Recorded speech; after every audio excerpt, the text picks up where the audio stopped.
The afternoon of April 10th, 2025 began like any other in New York City. Tourists and locals alike went about their day. But at 3:12 p.m., a piercing sound cut through the usual din. A helicopter was plummeting towards the Hudson River. Witnesses watched in disbelief. The roar of its engine was replaced by the sickening thud of metal meeting water. A plume of spray erupted from the point of impact. The bustling heart of New York City seemed to skip a beat. The very water that had borne witness to centuries of the city's history now held the wreckage. As news of the crash spread, a collective gasp rippled through the city. A scenic tour had turned deadly. As first responders raced towards the scene of the crash, a parallel story of shock and disbelief was unfolding thousands of miles away in Spain. The helicopter, a mangled symbol of a vacation gone horribly wrong, carried not just tourists, but a family of 5. They had come to experience the energy and excitement of New York City, to create memories that would last a lifetime.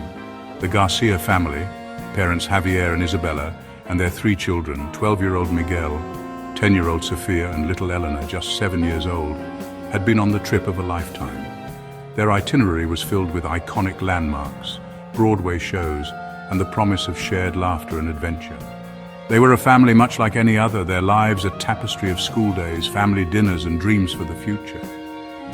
News of the crash reached their small town like a chilling gust of wind, leaving behind a trail of unanswered questions and unimaginable grief.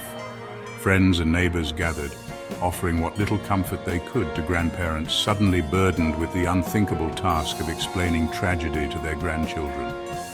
The Garcia family, once a vibrant thread in the fabric of their community, had been ripped away, leaving behind a void impossible to fill.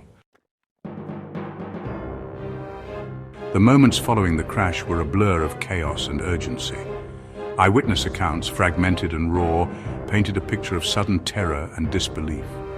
One moment the helicopter had been a distant whirring sound, a familiar sight against the city skyline.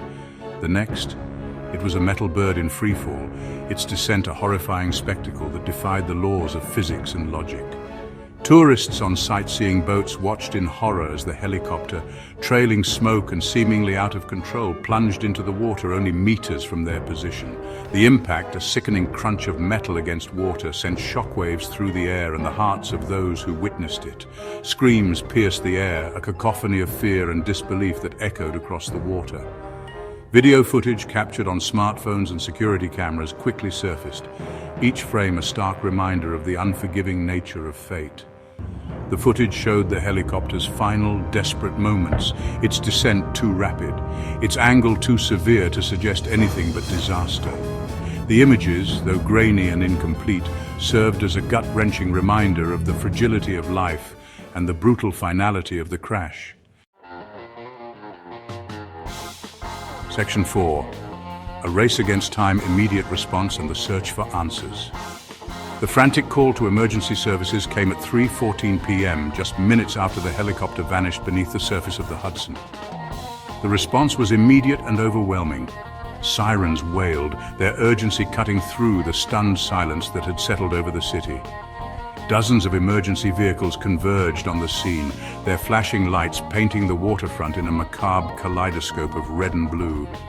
Police boats, their engines roaring, raced towards the plume of debris that marked the crash site. Divers, their movements swift and practiced, plunged into the murky water, their mission a desperate search for survivors. Paramedics, their faces etched with grim determination, waited on shore, their equipment at the ready, their hopes dwindling with each passing moment. The Coast Guard, their expertise honed in countless similar tragedies, joined the search, their boats crisscrossing the area, sonar equipment deployed in a desperate attempt to locate the submerged wreckage. The collective efforts of hundreds of dedicated individuals, united in their mission to save lives, were a testament to the city's resilience, even in the face of unimaginable tragedy. Section 5. Searching for closure, investigation, and community impact. As darkness fell, the transition from rescue to recovery began. The hope of finding survivors faded with each passing hour. The investigation into the crash, a complex puzzle, was underway. The NTSB led the investigation, scrutinized by a public hungry for answers. The wreckage was meticulously examined for clues. The crash's impact reverberated far beyond the scene, the city united in grief, its energy dimmed by loss. Candlelight vigils were held, flames flickering as a reminder of life's fragility. Flowers and messages of condolence piled up near the crash site. The Garcia family became a tragic symbol of a vacation-turned nightmare.